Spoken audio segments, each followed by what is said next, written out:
There she is, Miss New Jersey 2017, Caitlin Schofel, working to be the next Miss America. I caught up with Miss New Jersey in Egg Harbor, where she grew up, and we did the interview Jersey style in her backyard. So I asked Caitlin about that moment when she was on stage with just the first runner-up and waiting for one of their names to be announced. Kind of went back to my own memories of being crowned Miss Chasing New Jersey. So I asked Miss New Jersey, how did it feel at that moment? What was that crowning moment like? The crowning moment, I mean, honestly, I will never forget that for as long as I live.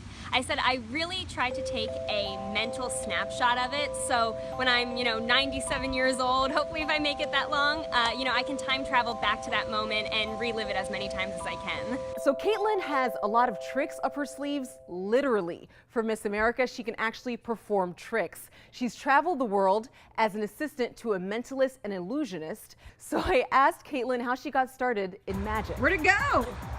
It's really become a hobby of mine now, which is always really fun because it's something, sometimes you don't always have a full stage to be able to perform a dance on, which is my talent that I use to compete with for the pageants. Right. But magic, it's a little bit more mobile. I asked Wayne, a mentalist and illusionist, what is Caitlin's status? Where is she on the spectrum? Caitlin's got her career started doing illusions and magic, and now she's actually training to read minds. So definitely a unique endeavor for someone competing in the Miss America pageant. And I asked Wayne, as a mentalist, if he was able to predict that Caitlin was going to become the new Miss New Jersey. I asked him, what do you think about Miss America? Do you think she will be the new Miss America? I always say I like to predict the future, but not in a supernatural sense. Obviously, I'm a little biased, but you always have a hunch that somebody you're rooting for is gonna win. Right. And the Miss America pageant? You know what? She's got a shot. She's definitely a top 10 material. I don't know what her competition is, but I say she's got it in the bag. She said that there were other predictions that he made about the Miss America pageant. I think the right answer is but of he course. didn't tell me everything. He said top 10. Top 10 is, all right, that's I still guess. really good for Miss America. I think she could win Miss America. So then I asked him to show me one of his illusions, and while we were in the backyard, there were plenty of flowers. He had a rose in his hand, and he actually made the rose, I don't know how he did it, just like float in the air. So you were impressed? I was impressed. I can't do it, so I'm impressed. All right.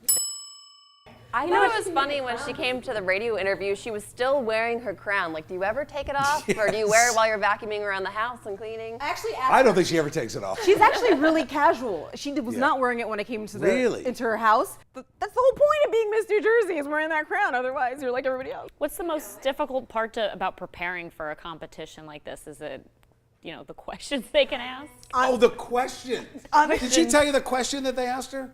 No, she didn't. They asked her about James Comey. And she gave this incredibly political answer, like kind of balanced both sides and asked a question in her answer. I mean, she really, really smart. And that's why she won. She's great. That's why she won. She didn't say she she's was going to find world peace. She'll be ready. We're rooting for her. Good. Thank you.